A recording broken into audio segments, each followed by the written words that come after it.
لزمانی پێغەمبەر صلی الله عليه وسلم سەحابەیەکی بەڕێزی پێغەمبەر هەبوو، گەنجێکی زۆر خوێنگەرم، زۆر گەرم و گوڕ، ناوی معاذی کوڕی جەبەل بوو. ئەم معاذە هەمبوو نوێژی ئەهاتە خزمەتی پێغەمبەر صلی الله عليه وسلم لە مزگەوتەکەی ئەوان نوێژی ئەکرد لەگەڵ پێغەمبەرە.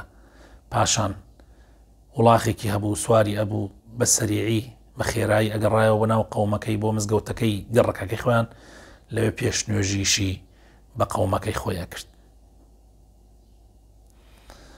جا شەوێکیان عیشایەک کە ئەگەڕێتەوە تۆزێ درەنگ تاخیرە بێت، طبعاً ئەو کاتە خەڵک زوو خەوتووە، لای پێغەمبەری خوا صلی الله عليه وسلم دێ تاخیرە بێ و کە ئەگەڕێتیشەوە و مەسافەی ڕێگاکە و پاشان نوێژەکەش دەستی پێکا درێژیەکاتەوە. سەحابەیەکی تر خەریکی کاسبیە، خەریکی ئاودانی باخەکەیەتی، مەشغوڵە، هیلاکە، ماندووە، ئەیەوێت زوو نوێژەکەی بە جەماعەت بکا و بگەڕێتەوە. ئەمیش درێژیەکاتەوە، نوێژەکەی ئەبڕێت و خۆی بەتەنیا وەل جەماعەتە نایکا و تەواو ئیکاتەوە ڕاتەوە. کاتێ تەواوە بێ نوێژەکە، خەڵکانێک کە لە دەوری لە مەلاولای ئەوە دانیشت بوون، وتیانە معاذ، وتیان معاذ کابرای ئەم فڵانە کەس وای کرد. معاذیش وتی ئەوە منافقە. ڕۆشتنەوە وتیانە کابرا، وتیان معاذ وای وتووە. کابراش زۆر تووڕە بوو، نەوەستا هەتا گەشتە خزمەتی پێغەمبەر صلی الله عليه وسلم. وتی ئەی پێغەمبەری خوا، معاذ حاڵەتەکەی وایە، لە خزمەتی جەنابتان نوێژەکات، تاخیرە بێ، دوای ئەوە لەوێشەوە تا ئەگاتە مزگەوتەکەی ئێمە، پاشان نوێژەکەش درێژەکاتەوە، ئێمەش خۆت ئاگاداری کاسبیەکەین، زەرعاتمان هەیە، مەشغوڵین. ڕاستیەکەی ئەوەندە نوێژەکەی درێژ کردەوە، من تەحممولم نەما و خۆم نوێژەکەم کردەوە ڕۆیشتم. دوای ئەوە معاذ کە مەوزوعەکەی بیست پێمی وت منافقە، ئیلا ئەبێ معاذ بیسەلمێنێ بزانم من بۆ منافقم. ئەی پێغەمبەری خوا، من منافقم. مسلمانی پاک ئاوایە، مسلمانی مخلص ئاوایە،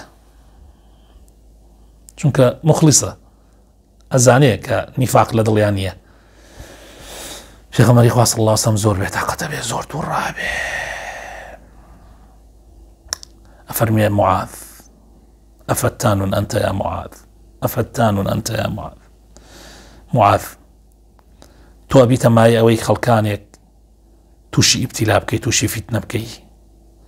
معاذ بواكي، معاذ من توم دانا بيش نوجي بو خلقي أوانا دريجي كيتوا. جا پێغەمبەری خوا صلی الله عليه وسلم فرمووی هەر کەسێ لە ئێوەتر من ئەگەر خستمە پێش نوێژی قەومێک یا کەسانێک، با سوک نوێژیان بۆ بکە، چونکە تایانە هەیە نەخۆشە، تایانە هەیە گەورە تەمەنە، تایانە هەیە ناتوانێ خۆی ڕاگیرکە، تایانە هەیە ئیشوکاری هەیە، ئەخدە ناکرێ. لە جاتی ئەوەی تو سوورەتێکی درێژ بخوێنی، پێغەمبەری خوا صلی الله عليه وسلم دیاری کرد، فەرمووی سوورەتی لەیل، سوورەتی شەمس، درێژکردنەوەی نوێژ لە نوێژی شەو نوێژیە بە خۆت درێژی کەرەوە، کاتێ تەنیای سونەتەکەی درێژی کەرەوە، بەس نەست لەسەر حەسابی خەڵک. بۆیە حتا بۆتان نەکرێ بە زەیتان بە خەڵکا بێتەوە.